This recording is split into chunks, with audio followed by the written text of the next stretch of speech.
Bonjour à toutes et à tous. Alors aujourd'hui, je vais vous proposer l'exercice 4 qui porte sur les équations différentielles, avec évidemment des fonctions, du sujet 2, juin 2025, métropole.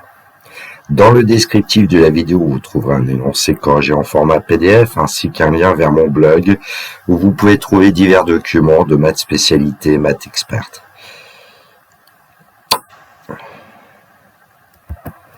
Si mon travail vous intéresse, n'hésitez pas à m'envoyer un like, ça me pousse à continuer, ça m'encourage, moi, le retraité. Je remercie les gens qui le font, c'est toujours agréable. L'énoncé, l'objectif de cet exercice, c'est l'étude de l'arrêt d'un chariot sur un manège à partir du moment où il entre dans la zone de freinage en fin de parcours. On a noté le temps écoulé exprimé en secondes à partir du moment où le chariot arrive sur la zone de freinage. On modélise la distance parcourue par le chariot dans la zone de freinage, exprimée en mètres, en fonction de petit t, à l'aide d'une fonction notée petit d définie sur l'intervalle 0 plus infini, fermé en 0. On a ainsi d de 0 égale 0. Par ailleurs, on admet que cette fonction d est dérivable sur son ensemble des définitions, on a d' sa fonction dérivée. Alors, partie A, sur la figure ci-dessous, on a tracé dans un repère orthonormé la courbe représentative C de D de la fonction D, la tangente T à la courbe C de D au point d'abscisse 4,7 et l'asymptote delta à la courbe C de D en plus infini. Voici le graphique qui est donné. Dans cette partie, aucune justification n'est attendue, mais je vous en donnerai évidemment pour qu'on comprenne les résultats. Avec la précision que permet le graphique, répondre aux questions ci-dessous d'après ce modèle. Alors, question 1, 2, 3, évidemment, l'idéal, c'est de prendre feuille, papier et stylo. Et donc de répondre à ces questions, la correction dans quelques instants. Donc, question 1 de la partie A. Au bout de combien de temps le chariot aura-t-il parcouru 15 mètres dans la zone de freinage? Et donc, on va avoir besoin de tracer une droite qui va être la droite d'équation y égale 15. 10, 11, 12. Alors, 11, 12, 13, 14, 15. Je fais un tracé à peu près un peu approximatif avec les moyens du bord. Donc la droite d'équation y égale 15 coupe la courbe C de D en un certain point, je vais l'appeler K, ce point. Et quand on essaie de voir l'abscisse de K, on trouve environ 2.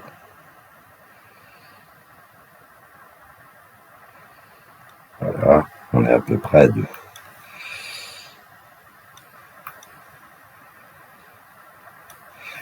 Bon, donc la réponse est la suivante. Le chariot a parcouru 15 mètres au bout d'environ 2 secondes.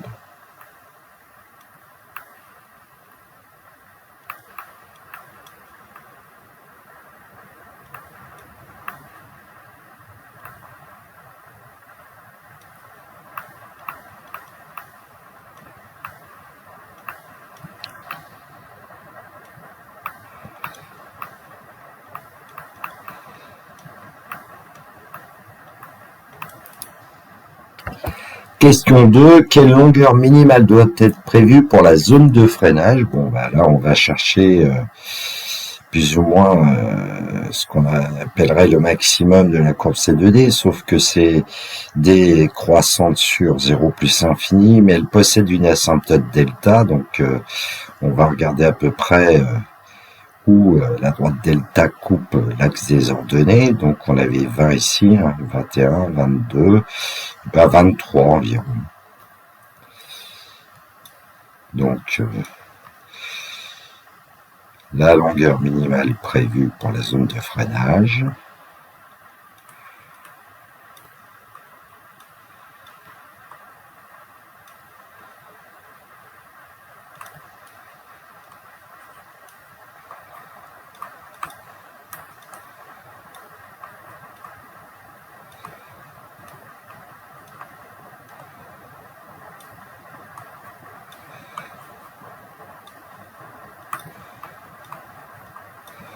est, là on prend un petit peu plus évidemment, est environ 23 mètres.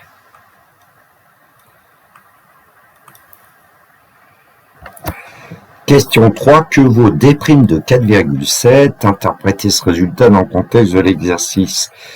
Alors, c'est le point A qui est pour abscisse 4,7.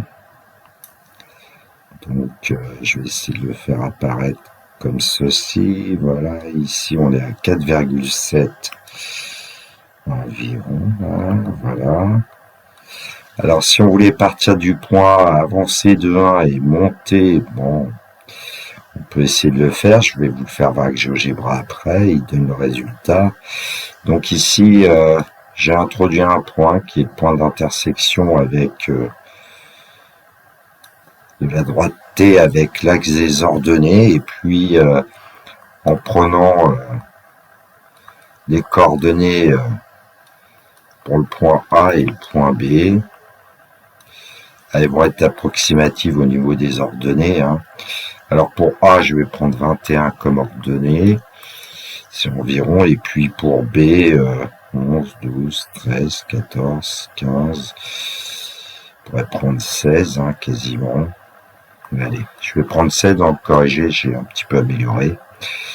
Bon, et puis D' de 4,7, c'est le coefficient directeur de la tangente au point A, donc on pourrait dire que c'est YB moins YA divisé par XB moins XA.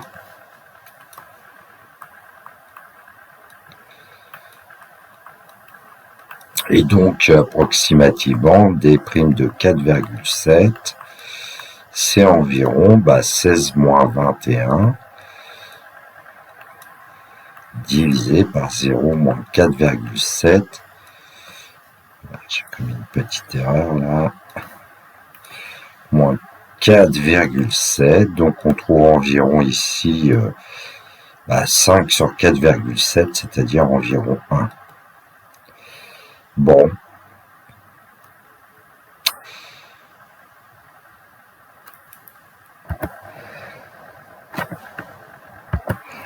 Interprétation dans le contexte, le coefficient directeur de la tangente est environ égal à 1. Et puis on pourra dire que la vitesse instantanée du chariot au bout de 4,7 secondes est environ égale à 1 mètre par seconde. Il suffit de regarder peut-être un peu l'énoncé en entier, la partie B. Partie B, on rappelle que T désigne le temps écoulé en secondes à partir du moment où le chariot arrive sur la zone de freinage. On modélise la vitesse instantanée du chariot en mètres par seconde, mètre seconde moins 1, en fonction de T, par une fonction V définie sur l'intervalle 0 plus infini fermé en 0. On admet que la fonction V est dérivable sur son ensemble de définitions et note V' sa fonction dérivée. La fonction V est une solution de l'équation différentielle grand E, y' plus 0,6y égale exponentielle de moins 0,6t, où y est une fonction inconnue et où y' est la fonction dérivée de y. On précise de plus que lors de son arrivée sur la zone de freinage, la vitesse du chariot est égale à 12 mètres par seconde, c'est-à-dire V0 égale 12. Question A de la partie B, on considère l'équation différentielle E', y' plus 0,6y égale 0, déterminer les solutions de l'équation différentielle E' sur l'intervalle 0 plus l'infini, fermé en 0. E', c'est l'équation différentielle y' plus 0,6y égale 0, donc E', c'est aussi l'équation différentielle y' égale moins 0,6y. C'est pour se ramener au cours, et donc E', c'est aussi l'équation différentielle y' égale AY avec A égale moins 0,6. Et donc d'après le cours, f, une fonction f est solution de E', si et seulement si, eh bien, il existe un réel C tel que Alors ici, quel que soit t appartenant à 0 plus infini, puisqu'on travaille dans 0 plus infini, eh bien f de t, fct égale c exponentielle at, c'est-à-dire c exponentielle moins 0,6t. Donc on connaît toutes les solutions de l'équation différentielle E' sont les fonctions f définies sur 0 plus infini par f de t égale c exponentielle moins 0,6t. Question 1b, soit g la fonction définie sur l'intervalle 0 plus infini fermé en 0 par g de t égale t exponentielle moins 0,6t. Vérifiez que la fonction g est une solution de l'équation différentielle grand E. Je rappelle que grand E est l'équation différentielle y' plus 0,6y égale exponentielle moins 0,6t. Et donc, il s'agit ici de montrer que quel que soit t appartenant à 0 plus l'infini, g' de t plus 0,6 g de t est égal à exponentielle moins 0,6t. Donc on a besoin de dériver g, on connaît g de t, c'est t exponentielle moins 0,6t. G se présente sous la forme d'un produit de deux fonctions. Donc on va dériver la première et multiplier par la seconde, plus on va garder la première et multiplier par la dérivée de la seconde. La dérivée d'exponentielle moins 0,6t, c'est moins 0,6 exponentielle moins 0,6t. La dérivée d'exponentielle at, c'est a exponentielle at. Et puis on a utilisé la formule de dérivée d'un produit que je ne vais pas rappeler ici. Vous pouvez le faire, bien sûr. Donc quand on trouve g' de t, on peut mettre exponentielle moins 0,6t en facteur de 1 moins 0,6t. Bon, maintenant, on va ajouter 0,6 g de t et puis regarder si on obtient bien le résultat voulu. Alors, 0,6 g de t, eh bien, c'est 0,6 t exponentielle moins 0,6t. Et quand on ajoute les deux, là, on va bien obtenir le résultat voulu, puisque moins 0,6t va s'annuler avec 0,6t ici. Donc on obtient le résultat. Question 1c, en déduire les solutions de l'équation différentielle grand E sur l'intervalle 0 plus infini, fermé en 0. Alors je rappelle quand même ce que c'est que l'équation différentielle grand E. Alors on va dire qu'une fonction que je vais appeler h est solution de grand E. Si et seulement si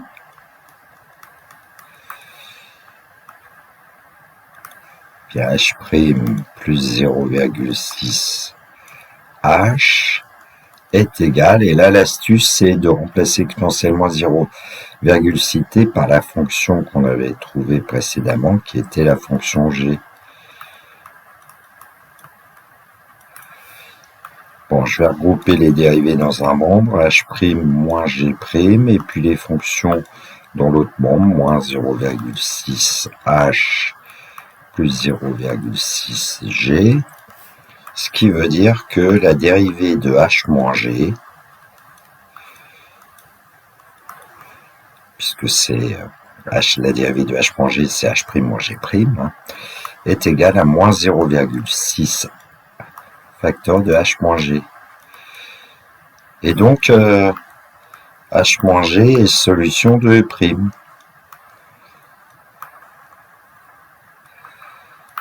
Et on connaît la forme des solutions de E', d'après une question précédente. Et donc, quel que soit t appartenant à 0 plus infini, h moins g de t, c'est h de t moins g de t, est égal à c exponentielle moins 0,6t. Bon, ben, pour avoir h de t, maintenant, il suffit de transposer g de t dans le deuxième membre. Donc, on a c exponentielle moins 0,6t plus g de t. Et g de t, on connaît sa forme, c'est t exponentielle moins 0,6t, ce qui permet d'obtenir h de t égale, j'aurais dû peut-être l'écrire autrement, mais bon, peu importe, c plus t exponentielle moins 0,6t. Question 1D, on déduit que pour tout Lt de l'intervalle 0 plus infini, on a v de t égale 12 plus t exponentielle moins 0,6t. Eh bien, on sait que v est solution de grand E, d'après l'énoncé.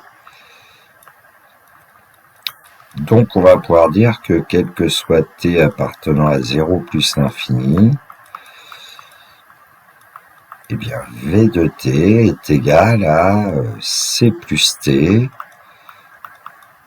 exponentielle moins 0,6t d'après la question précédente, d'après B1C. Et puis, d'après le texte, v de 0 égale 12. Ce qui veut dire que c plus 0 exponentielle moins 0,6 fois 0 est égal à 12. Bon, exponentielle moins 0,6 fois 0, c'est exponentielle 0, ça vaut 1. Et donc, on obtient c égale 12.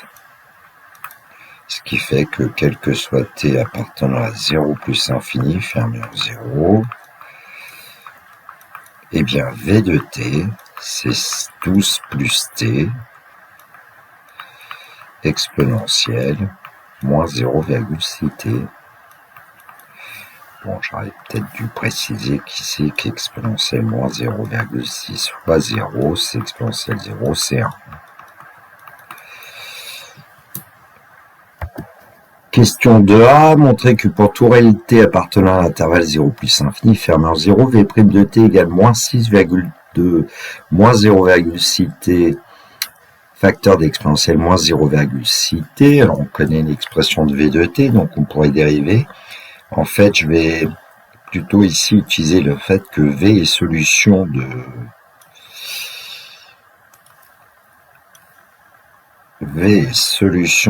grand E.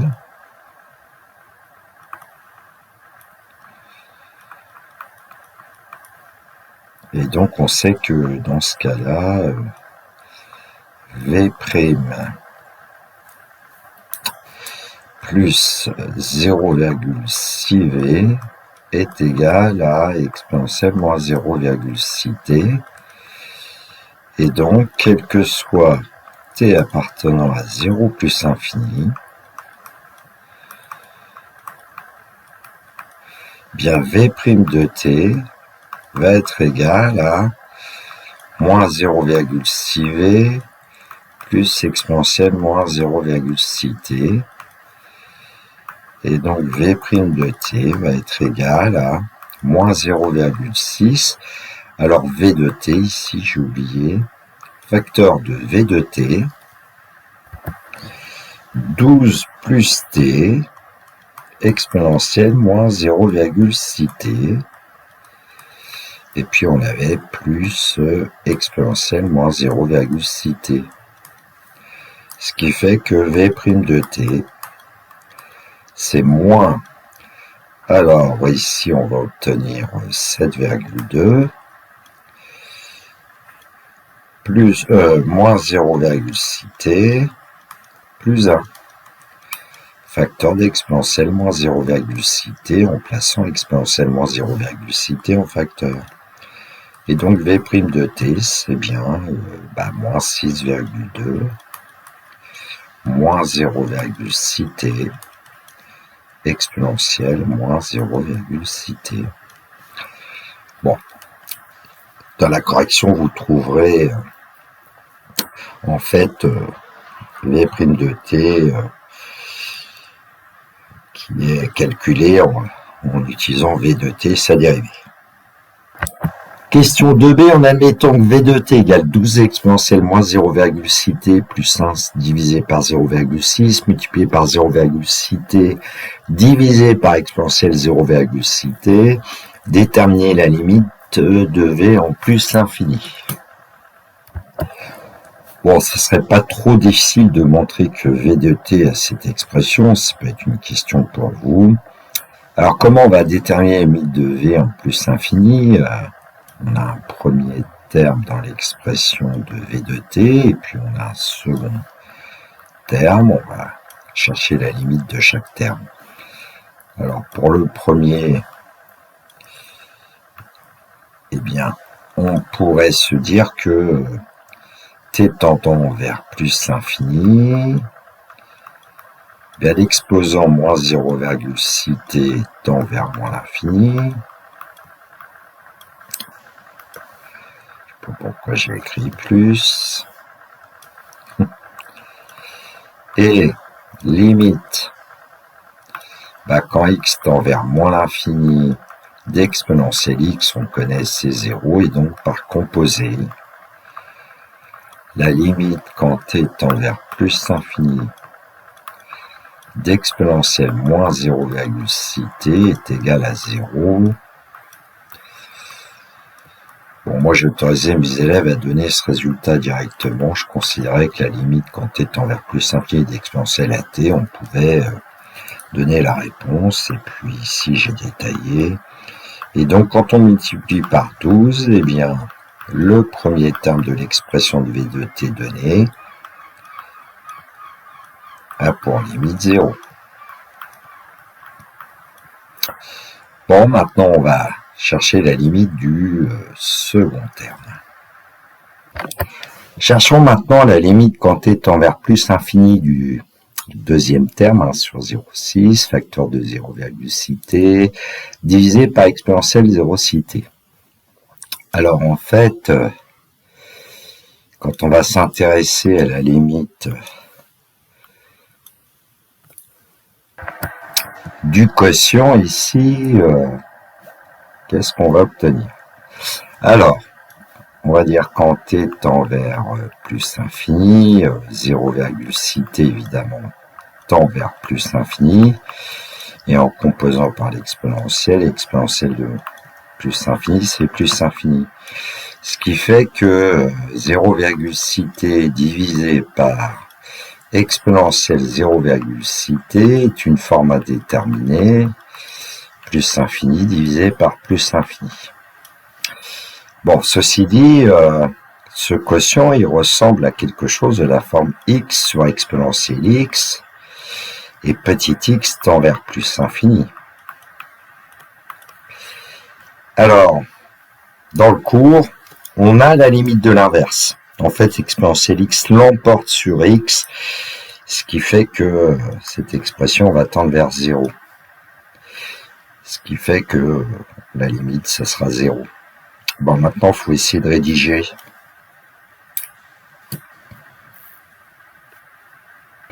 Alors, limite de 0,6t quand t tend vers plus l'infini, c'est plus l'infini.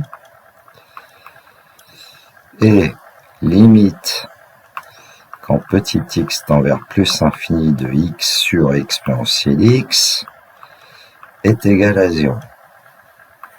Après le cours. Donc, par composé, vous aurez la limite quand t tend vers plus l'infini de 0,6t divisé par exponentielle 0,6t qui sera égal à 0. Et donc, quand vous allez multiplier ensuite par 1 sur 0,6, vous allez obtenir aussi comme limite 0.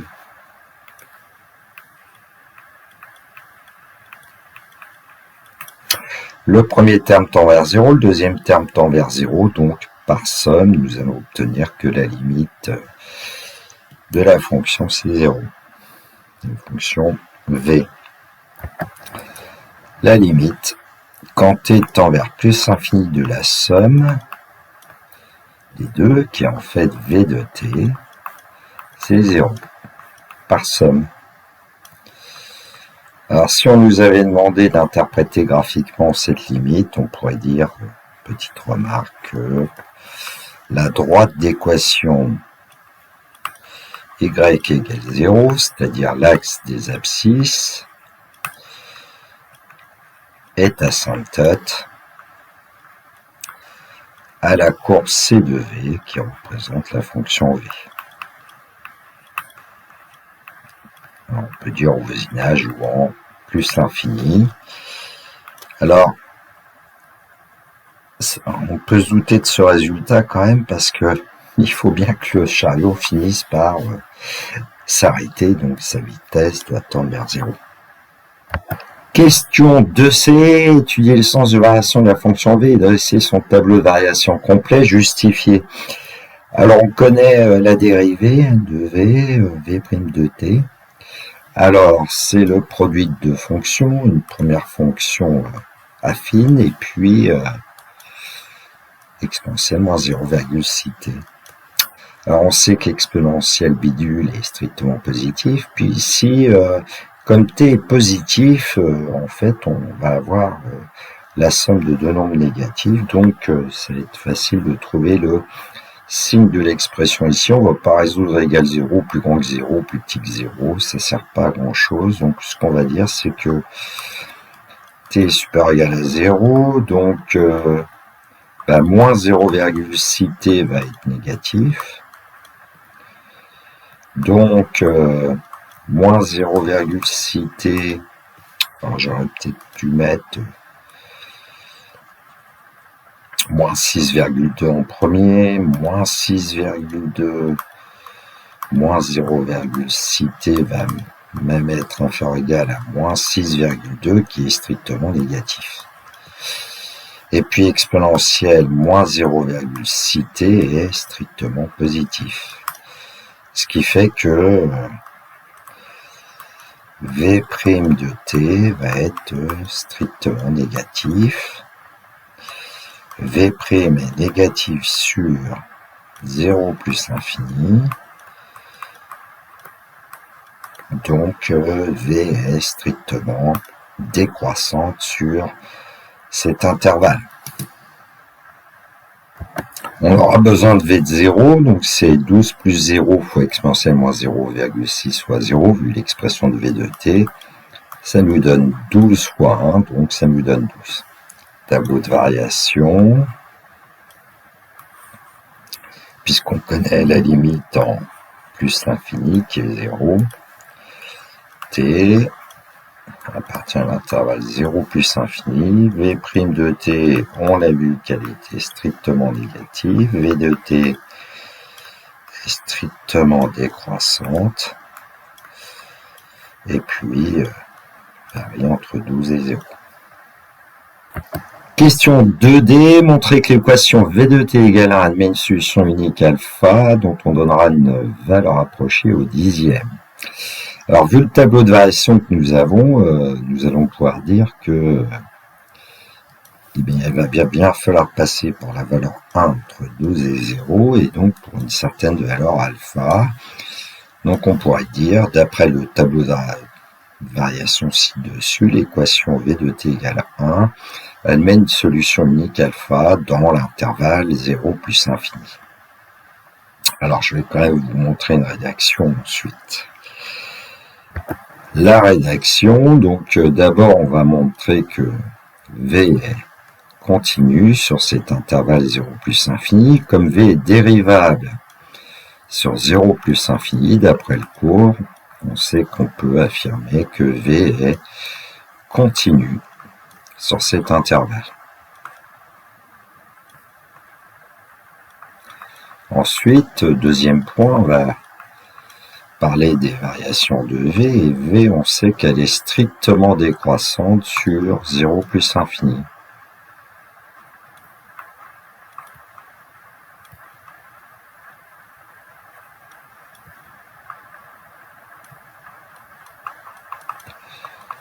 Troisième point, on a besoin de connaître l'image par V de cet intervalle.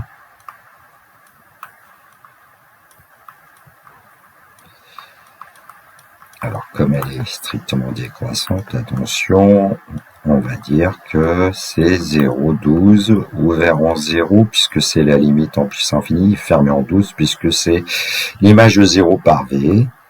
Puis ensuite, il suffit de dire que le nombre 1 appartient à l'ensemble d'arrivées ici qui est 0,12.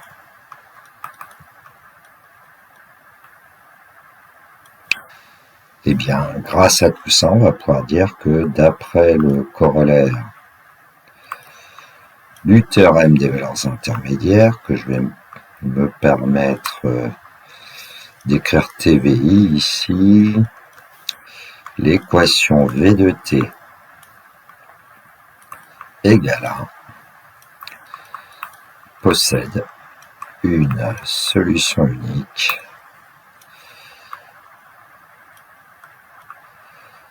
qu'on appelle alpha,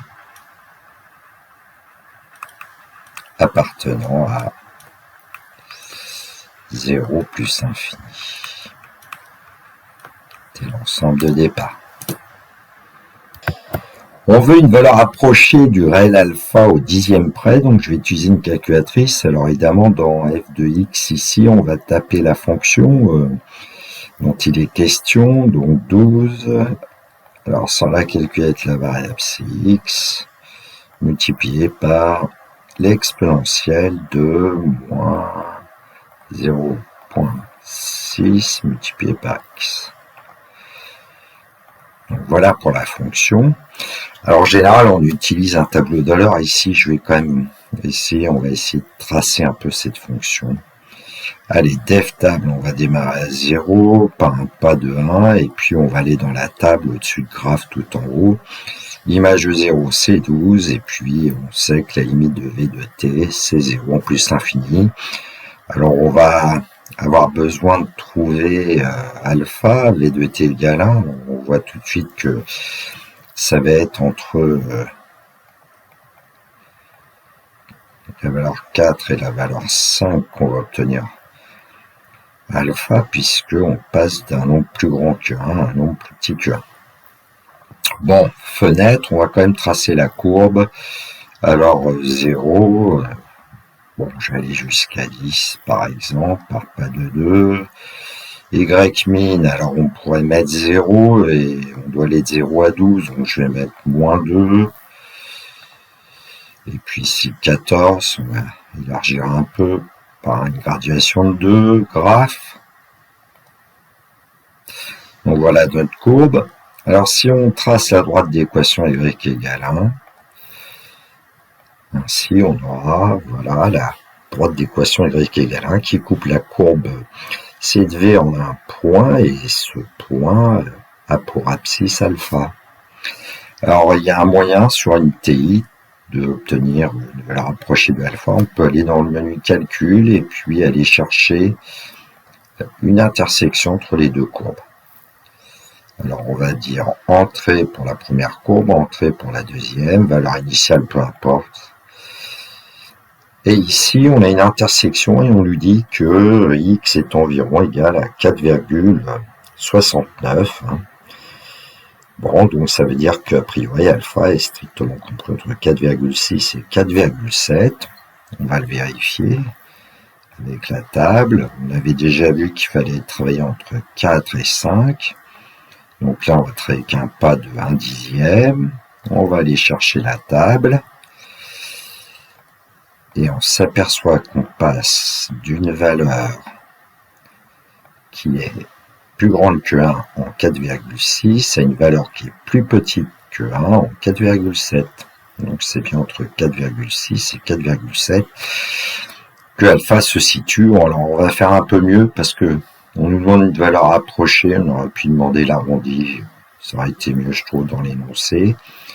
On va aller chercher un dixième, alors là il faut peut-être que je prenne 4,6, ça s'appelle la méthode de balayage. Table, et effectivement on va voir que alpha est bien compris entre 4,69 et 4,70. Ce qui fait que l'arrondi au dixième, c'est 4,70, 4,7. Donc on va encadrer alpha. Alors je vous indiquais les valeurs approchées de V de 4,6, V de 4,7 obtenues à l'aide de la calculatrice. Donc on va pouvoir dire que V de 4,7 est plus grand que 1, qui est plus grand que V de 4,7. J'ai peut-être dit 4,7, c'est 4,6. Donc on peut dire que V de 4,6 est plus grand que V de alpha. V de alpha c'est 1, plus grand que V de 4,7. Et comme V est strictement décroissante sur l'intervalle 0 plus infini, les antécédents, attention, sont rangés dans l'ordre contraire. Bon, de toute façon, on ne doit pas se tromper, 4,6 c'est plus petit que 4,7. Bon, une valeur approchée de alpha, on a vu que c'était plutôt 4,7, et puis au début de l'exercice, on parlait d'un point A d'abscisse 4,7 dans la partie A.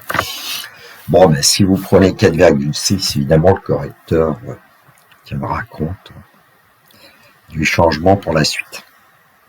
Question 3. Lorsque la vitesse du chariot est inférieure ou égale à 1 mètre par seconde, un système mécanique se déclenche permettant son arrêt complet. Déterminer au bout de combien de temps ce système entre en action, justifié. Bon, à l'écran, la courbe de V avec la droite d'équation Y égale 1 qui coupe la courbe de V en un point K d'abscisse alpha. Donc, GeoGebra nous indique la valeur de alpha, environ 4,6915, et puis le système va rentrer en action au bout de alpha secondes pour que le chariot s'arrête. Partie C, on rappelle que pour tout réel t de l'intervalle 0 plus infini, V de t égale 12 plus t exponentiellement 0,6 t, et on dit qu'on admet que pour tout réel t dans l'intervalle 0 plus infini, d de t, c'est l'intégrale de 0 à t de V de x dx. Bon, ensuite on va passer aux questions. Donc la question 1 de la partie C, à l'aide d'une intégration par partie, montrer que la distance parcourue par le chariot entre les instants 0 et t est donnée par d de t égale exponentielle moins 0,6 t, facteur de moins 5 tiers de t moins 205 neuvième plus 205 neuvième.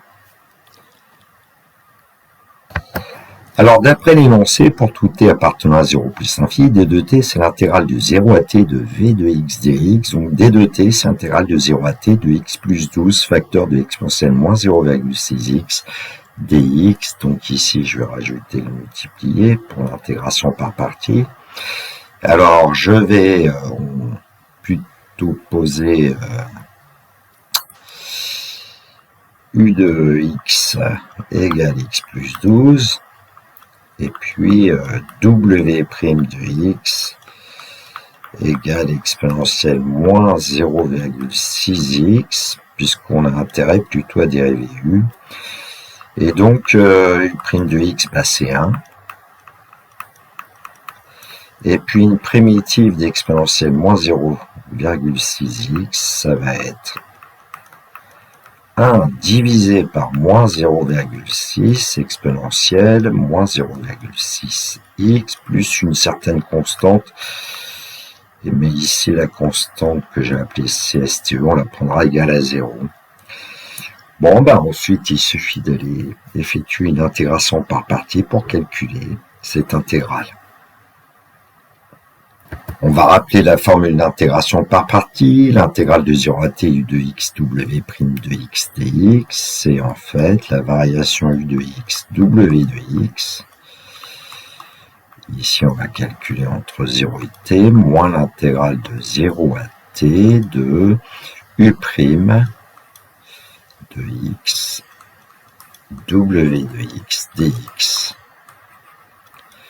Et donc, il y a des conditions, u et w doivent être dérivables sur l'intervalle 0t, u' et w' doivent être continus sur 0t, ils sont dérivables, donc on va considérer que ça fonctionne, et donc d de t va être égal à Eh bien, U de X, on sait que c'est X plus 12, facteur de W de X. Alors, W de X, on avait 1 sur moins 0,6, c'est-à-dire moins 10 sixièmes, moins 5 tiers, parce que dans le résultat, on voit moins 5 tiers arriver. Donc ici, on va l'écrire comme ça. À calculer entre 0 et t, moins l'intégrale de 0 à t. Alors, U' de x, c'est 1. Et W de x, bah, c'est moins 5 tiers de exponentielle moins 0,6x dx. Et donc là, on voit bien qu'on va pouvoir calculer cette intégrale parce que le 1 va disparaître. Bon, moins 5 tiers, c'est une constante, et exponentielle moins 0,6x, on a déjà trouvé une primitive tout à l'heure. Alors ici, je vais calculer par l'intégrale, j'ai pas rédigé comme ça dans le corrigé, vous verrez, et donc on a moins 5 tiers, alors multiplié par 1 divisé par moins 0,6 pour l'instant, exponentielle moins 0,6x. On calculera entre 0 et t, et en fait, 1 divisé par moins 0,6, c'est moins 10 sixièmes, c'est moins 5 tiers, donc en fait, on va obtenir 5 tiers fois 5 tiers, 25 neuvièmes, exponentielle moins 0,6x, entre 0 et t. Ce qui fait que d de t, bah, c'est la variation de moins 5 tiers de x plus 12 facteur d'exponentielle moins 0,6x entre 0 et t, moins 25 neuvièmes d'exponentielle moins 0,6x, variation entre 0 et t. Différence de variation, variation de la différence, et en développant un peu, on va pouvoir obtenir moins 5 tiers de x exponentielle moins 0,6x, et puis en mettant même demi-hauteur, on va obtenir moins 180 sur 9, moins 25 neuvièmes, moins 205 neuvièmes d'exponentielle moins 0,6x. Donc on calculera la variation entre 0 et t. Alors en fait, si on regarde bien, la fonction que vous avez ici, bah, ça doit être une primitive de la fonction de départ. On pourrait vérifier en dérivant. Alors avant, on va peut-être quand même essayer de mettre à nouveau exponentielle moins 0,6x en facteur, mettre un signe moins 5 tiers de x plus 205 neuvièmes, facteur d'exponentielle moins 0,6x. À calculer entre 0 et t. Et donc, peut-être préférable de dériver cette fonction-là. Bon. Peu importe. Bon, bah, le calcul est presque fini. Il va falloir remplacer dans cette primitive d'abord par la valeur t, ensuite par 0. Donc, peut-être un peu de place pour le faire. Alors, on va dire que d de t est égal à, eh bien, moins 5 tiers de t plus 205 neuvièmes d'exponentielle moins 0,6 t. Alors, moins, et on remplace par 0. Alors, quand on remplace x par 0, on va obtenir moins 205 neuvièmes, exponentielle moins 0,6 fois 0, ça fait 1. Donc, moins 205 neuvièmes, ce qui va nous donner un plus. Et c'était le résultat attendu. Question 2 rappelle que le dispositif d'arrêt se déclenche lorsque la vitesse du chariot est inférieure ou égale à 1 mètre par seconde, déterminée selon ce modèle, une valeur approchée au centième de la distance parcourue par le chariot dans la zone de freinage avant le déclenchement de ce dispositif. Bon, maintenant, nous, on connaît D de t. Ici, en fait, on demande D de alpha. Et donc, comme alpha, on a pris comme valeur approchée 4,7 en utilisant une calculatrice. Ici, en remplaçant dans l'expression D de t par 4,7, on va trouver environ 20,953. Alors, il faudrait que j'enlève quand même le 3 puisqu'on nous demande une valeur approchée au centième. Donc on va pouvoir dire que la distance parcourue par le chariot dans la zone de freinage avant le déclenchement de ce dispositif est environ égale à 20,95 mètres. Et si on se souvient de la partie A, on avait pris comme ordonnée du point A d'abscisse 4,7, 21. Donc en fait c'était plutôt 20,95. Donc à l'écran, la courbe de la fonction D que j'ai représentée, un point K ici, j'ai appelé K, mais en fait c'est le point A, hein, on peut le renommer, c'était le point A. Et donc le point A d'abscisse 4,7 a pour ordonnée environ 20,953. Et si on travaille avec la courbe de la fonction V, D de t, c'est l'intégrale de 0 à t de v de x dx, donc ça s'interprète avec une R, et GeoGebra donne en fait 20,945 comme valeur approchée de l'intégrale de 0 à alpha de v de x dx, c'est-à-dire de d de alpha. Bon, on n'est pas très loin de la valeur qu'on a trouvée. Alors j'avais oublié dans la partie A de vous montrer le fichier GeoGebra avec la courbe de D, et en fait ici GeoGebra donne comme pente au point A d'abscisse 4,7 environ 0,9954. Bon, c'est assez proche de 1. Cette vidéo est terminée pour moi, il me reste à vous souhaiter une très belle journée, surtout prenez bien soin de vous, que la force soit avec tous les étudiants. Il me reste à vous dire le classique au revoir.